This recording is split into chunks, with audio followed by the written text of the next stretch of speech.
correct me if I'm wrong, but you're originally from Germany. So how did you got the idea to make a film about the civil rights of LGBT community in Taiwan?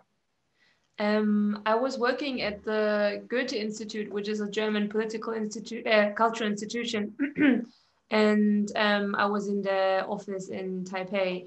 And while I was in Taiwan, I was visiting the biggest gay pride parade in all of Asia. And during that pride parade, I met two guys, a guy from Korea and a guy from Japan. And both of them told me that these few days during Pride Parade are the only days throughout the year they can like sort of express themselves the way they want to. And this kind of stuck with me. So I felt like, okay, I want to dig deeper into that. And when I returned to Berlin, I started doing some research and I realized that Taiwan has like this, it's really hidden. Like a lot of people don't know it, but it's like a perfect destination for LGBT individuals, or like a great destination. So I started digging deeper into it, and then I had this idea to make a film about it because I felt like, okay, I need some sort of visual like mechanism or visual idea to transport Taiwan and its unique way to other countries, to other places. And so I thought maybe something with photos, but then I grew up with lots of documentary film in my life. And so I realized, okay, I'm going to do a documentary. Nice. And and your film, it's actually documents the events in real time because you documenting history in the making. Yeah. And even a little bit slightly before the time because you ended you like the movie it end immediately before they announced the gay Yeah. marriage. Yes. Yeah. So did you have a feeling that you were documenting historical event and how it affect your work? Well, actually, when I had the idea to do a documentary, it was in the beginning of 2017, and Taiwan decided to legalize same-sex marriage, made the decision in 2017 in May. So I had the idea to make the film before they even before they actually said that they were going to legalize it. I just wanted to talk about the rights and the freedom of LGBT individuals. And I was crazy lucky that this whole thing happened in those 2 years and gained so much momentum. Because, as you said, I was kind of filming history in the making, which is pretty exciting for a first time filmmaker. So I it didn't really affect my work in a way. I was just like, at some point, I left the country to return to Berlin. And then I had just friends from Taiwan send me little snippets of demonstrations, of the referendum, of people queuing to cast their votes. So I put all of that together. So it became some sort of like time capsule of what's happening in Taiwan right now. And now when people look at it, they can see, okay, there was a decision made, what happened, and then it was legalized. And that's why I'm ending my film. Don't want to spoil it, but everybody knows it who watches the news. So I end my film, Taiwan is the first country to legalize same-sex marriage in all of Asia. And still when I watch it, it gives me like goosebumps because I'm like, okay, I have the entire process and it's still like, oh, beautiful. Yeah, and the speech of the prime minister, it's the Yes. prime minister in the end is so Yeah. touching too. So Yeah. it's very very strong end, very good end. Yeah. We need some good ending in our community, in our LGBT world. So, how did you choose the three protagonists of the film? There is the nurse Sarah Mm-hmm. that in the she's working in hospital in Taipei and she diving in the sea. It's the opening sequence scene. It's so cool. And they're the couple that Yeah. in the start they are like separate, and then you understand that they are a couple and they are together, Kevin and David. Why did you choose them and how you met them? I think I chose them because they're very special people, and as you said, Sarah has this magic around her. Like when you watch her, you really get drawn into it.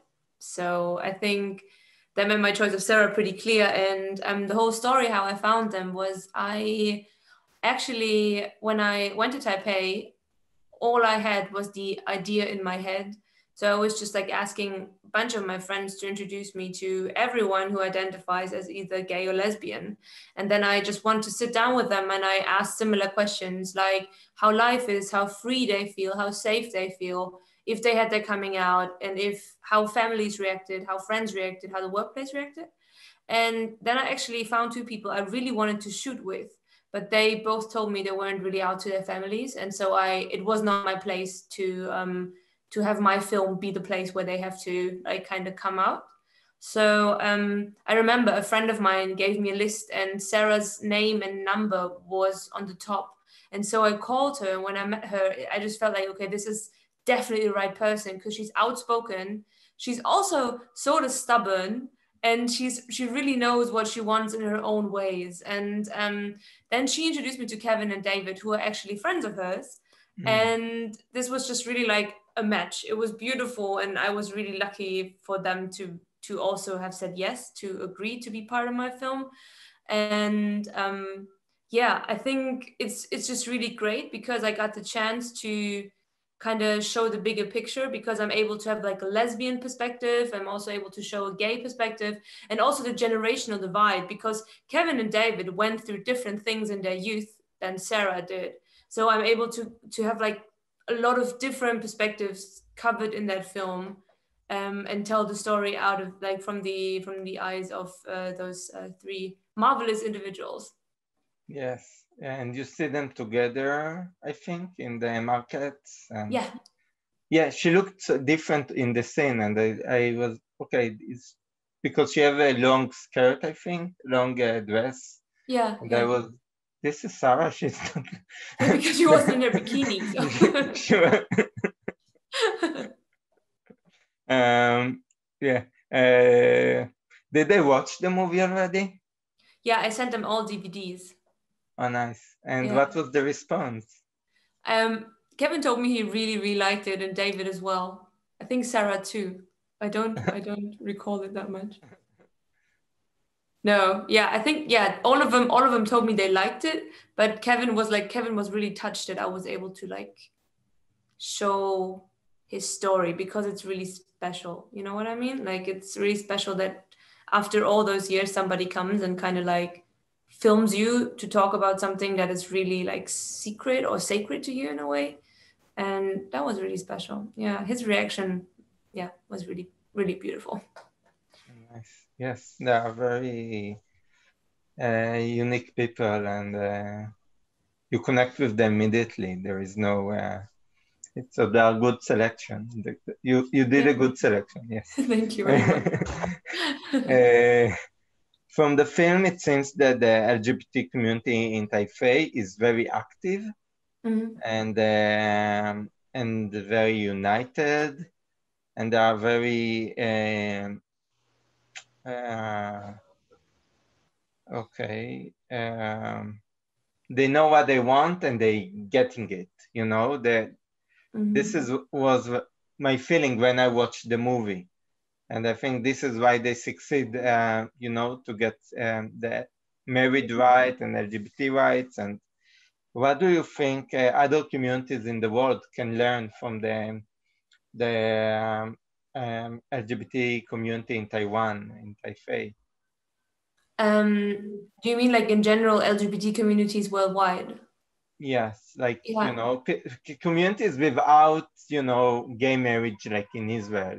You know, the only rights we have in Israel, it's that they recognize us as human yeah, beings. So we don't have gay marriage, we don't have anything. So yeah. what you think our community can learn from their community, I from the way think they, I think I think Taiwanese, like the LGBT community in Taiwan, has come a long way. There has been the struggle of living as an LGBT individual in Taiwan is or I want to divide as a lesbian or gay individual as something different than trans, because they have like it's a different struggle in Taiwanese society. But the lesbian and gay individuals have come a long way. So they've been fighting for a long time and also fighting really quietly. A lot of people never had their coming out, and a lot of people never told their parents in the generation of Kevin and David, for instance. So I think a lot of things led to the actual legalization, but I think it was pressure that was being applied, and also the Taiwanese mindset. You Mei, the politician in the beginning, says it, how rights slowly evolve towards universal human rights. So I think what other people can actually learn from Taiwan is like not to give up on that fight, because it's worth it. Because Tsai Ing-wen, the president, was also elected because she one of her promises was same-sex marriage. And so a lot of the LGBT community, of course, they voted for her. So, but there was a lot of things going on before that. So I think not to give up and never stop applying pressure, and to show up, like go to the pride parades, go to the demonstrations, because it's really necessary, and eventually it can work. That might sound like super like naive and simple, but it's not. It's all about keeping the fight going. I think that's something I really learned, because Chi Jia-wei, for instance, he's being shown in the film standing on a vehicle and like waving this huge flag. He came out 30 years ago in Taiwan when nobody thought that was even possible, and he held his own press conference just to tell people that he's gay. And I think like he is really this really strong individual, and I think we can learn a lot from Chi Jia-wei, and what he did for the Taiwanese society, because he did it pretty early on. And so I think things have evolved from there in a really good way. Yeah.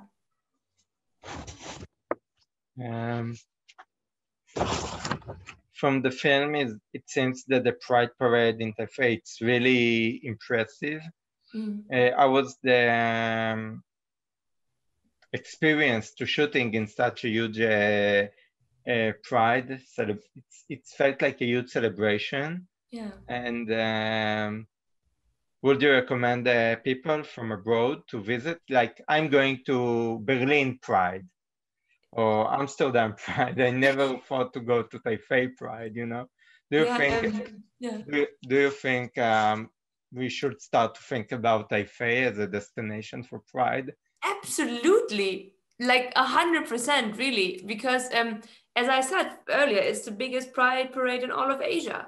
So you have not only Taiwanese people there, but lots of people from Asia who also want to celebrate. It's huge. Like the time we were shooting, there were 3 different routes because it was so big.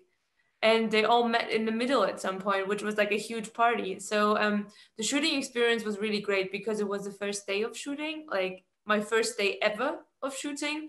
And me and my cameraman, we were just running and we just like, we wanted to capture everything. At some point I asked like a lot of people if they could kiss in front of the camera. Then we were able to manage to go backstage, and this huge Japanese celebrity showed up on stage. We didn't know that she was there. So it was like a lot of like different hypes all day long, and like adrenaline kicking in. It was really exciting, and I was really happy because I was also able to shoot some of my friends, and I was also able to go on a float and film the crowd and kind of like transport the vibe. And regarding your questions, whether people should go, yes, please. I think it's a really it's a great celebration, and it's not only Pride Parade. There are also like a lot of parties afterwards, and it's just a huge celebration of love. And I would totally recommend people going there. I would generally recommend people going to Taiwan because it's beautiful. Okay. And so they should pay some, how you call it, revenues.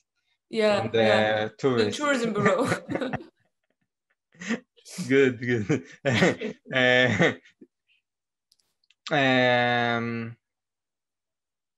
Like when I watched the movie, I thought maybe the most difficult experience was to shoot. It was the other parade over there, the anti-gay, so much hate. I was the experience to be there and feel this horrible hate of the people that don't want to recognize other people love, you know? Actually, I wasn't there. Okay. My cameraman went there and did some shooting. Um, it's really horrible. And to me, while I was watching the footage, I got really angry and really mad. But prior to everything, I thought I was just going to show how amazing Taiwan is and how beautiful Taipei is and how LGBT individuals, how greatly they are being treated. But at some point, I realized it's not a fairy tale. It's not a fairy tale at all because a lot of people are still suffering. A lot of people still can't come out, and a lot of people are still opposing. I mean, there was a referendum where the Taiwanese society decided that they do not want same-sex marriage, and so I think including those voices is important to show how divided a society can be, but also how politicians can make rulings that can affect the entire society in a good way. Because even though those Christians are protesting up until this day, they still have to face the fact that that LGBT individuals can get married. And that's it. And I think that's something that I don't know. I wanted to include their voices because I didn't want to pretend it's a fairy tale. Yeah. They still protest against? They still, of course, there are still strong voices against it. I mean, while during this referendum, there were like horrid campaigns going on, like on YouTube, on the TVs, and also like the WhatsApp messenger there is called Line, and a lot of like Line groups of elderly people. There were like just like horrid things thrown around there in order to make people go vote against same-sex marriage and recognition. Yeah. It's remind me the extremists in Israel, you know, the religious Yeah. extremists and the right-wing extremists that demonstrating in front of the pride parades. Is it on the same day? Yeah. Is it huge? Is it like big? No, it's not. Okay. But it's not. It's still bad. It's still bad. Yeah. Yeah. The film has a lot of emotional scenes. Yeah. A lot of them. Of all the film, what was the scene that was most moved you in real time when you shoot it? When Sarah's mom called, Okay. I still get goosebumps when I think about it. When we were shooting with Sarah's aunt, Yeah. and I think they sent a photo of the whole shooting process into the family line group. And then Sarah's mom could come because she had a doctor's appointment, but she also didn't really want to talk about her daughter's sexual orientation in front of the camera. So she called, and we were shooting the aunts in the living room, and Sarah was just whispering like, guys, my mom is on the phone, my mom is on the phone. And then we were running into her room, and Sarah's really smart. She picked it up so quickly, put her phone on speaker, and asked her mom all the questions that I wanted to ask her. And this was a really moving moment because it must have been really, really hard for Sarah, because she asked her mom everything, like, do you agree that I'm a lesbian? Are you okay with me being gay? Like stuff like that. And also if her mom is in favor of same-sex marriage, all those like questions that are really, really deeply emotional for Sarah. And I think after that scene, we like switched off the camera and we all just like sat together for a while, and I had tears in my eyes, and it was really moving. Because Yeah, it's such a powerful scene. Yeah. It's really. We have one view. Yeah, it's such a powerful scene. So I was almost sure you will say it, but it was because it's really it's a scene that will stay with me, and I think with all the viewers for very long time. after watching the I movie? mean, when the film was shown in San Diego, there was a Taiwanese mother who came up to ask a question, and instead of asking a question, she just sat down and started crying because she was like, I wish my parents would have reacted that way. I wish my parents would have told me that they support same-sex marriage because they love me.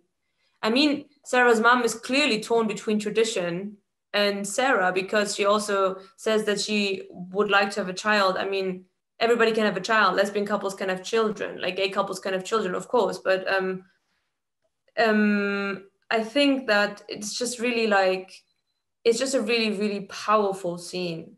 Yeah. I think everyone wants the approval of his parents, and especially LGBT people, they don't know how to deal with their coming out and what will be the response of their parents. So yeah, of course. Yeah. It will touch a lot of people all over the world. Yeah. What was the most challenging scene to shoot in the movie? I'm not really sure if there was like a particular scene that I remember that was the most challenging. I think some had their difficulties. I mean, shooting Sarah on the beach was a bit difficult because Sarah didn't know how to surf, but she thought it would look cool on camera, so she told us we were going to go surfing. That was a bit difficult because at some point we were just like, is she going to catch a wave or not? But she didn't. But I think, to be honest, the entire process, I think it was basically the entire process because I'm a first-time filmmaker. I had nothing but this idea and a little bit of funding when I came to Taiwan. And I think that was the most challenging thing, not to give up, not to be like, okay, this is a stupid idea, I'm just gonna go home. Or like, because it's like making a film has a lot of emotions connected to it. So I think a lot of self-doubt and a lot of like not being sure what I'm actually doing there, but also a certain sense of like, okay, I'm going to do this now. I feel like this is the right thing. This is really important. So I think the biggest challenge was the first couple of steps, actually going there and actually starting to look for protagonists. And then it got better over time because I got more confident and I believed more in my project. And the more time I spent doing it, the more I was involved in it. I think that's what I can say to that question. Yeah, and you did amazing job for first movie. So congratulations. Thank you very much. And what is the message you want that people will take out from your movie when they finishing the movie? What do you want them to take from it?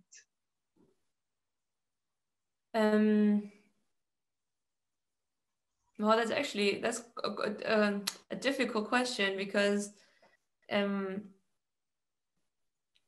my first idea was to say, okay, you can learn a lot from Taiwan, but I think it's not that necessarily. I think it's like you can learn a lot from the protagonists, how they navigate through their lives and all the hardships they faced and how they still continue to live the way they live and how they also shared their experiences in this really, really intimate way. I think maybe that's the message, that they can to like believe in yourself and believe in change, and also not to give up your own ideas and identity in that sense. Yeah, I think Sarah really, really inspired me. So I think maybe if there's like a takeaway, it's like be more like Sarah. No, I mean, you know what I mean. It's just like, yeah, I'm really inspired by those people. So I think to be confident and live your life as you wish and not to give up, maybe. Yeah, exactly. I don't want to sound like an inspirational quote that you put on your wall, but you know what I mean? That's basically it. Yeah. And now I will ask you a question that's not connected to Taipeilove. Now you are under lockdown for second time. Yeah. Yeah. So which movies or TV shows that you didn't watch in the past and now you have time to watch, you watching? Right now? Yeah, or in the first lockdown, you know? Oh, in the first lockdown, I wasn't really home a lot. I was just cycling like a crazy person. I was like, I discovered a lot of Berlin, so I was just cycling around because that was something I was allowed to do. But to be honest, I'm planning a second project right now, like Nice, another film. So a lot of my time is going into that. And nice. I also picked up a new hobby. I started drawing comics. So those are the two things I spend time with right now. I'm not too much into any show right now, if I'm really honest. Nice. Yeah. I'm not drawing comics, but I'm collecting Oh wow. all the Funko Pop comics characters, and yeah. Oh wow. Oh, Yeah. that's really cool. Oh Yeah. nice. Yeah. So, which kind of comics you drawing? Which um I there is just different anime, you know, or the Japanese or no no more no. I literally American. started like 4 days ago. It's like Oh, I do okay. really simple sketches. I made one which is called Senor Octopus, for instance. Like I just like make different, like very short ones, 1 page comics just about the struggles of penguins, for instance, or how an octopus really needs to chill, or yeah, stuff like that. It's just like it's very simple, very easy and light. It's like light and breezy. And I think because it's something I need to do. Because as I told you earlier, I broke my toes. So I need to do something here. Yeah. Cool. So thank you so much, Lucy, for joining us. Of course. For and I hope we will meet one day in Berlin or Tel Aviv. Or in Taipei, nobody knows. Yes, let's hope that this crisis will end one day and we could watch movies on the big screen and maybe show your second feature. Yeah, that's maybe nobody knows. Okay, danke schön. Thank you so much. Bye bye. Thank Take you. care. Bye Stay bye. safe.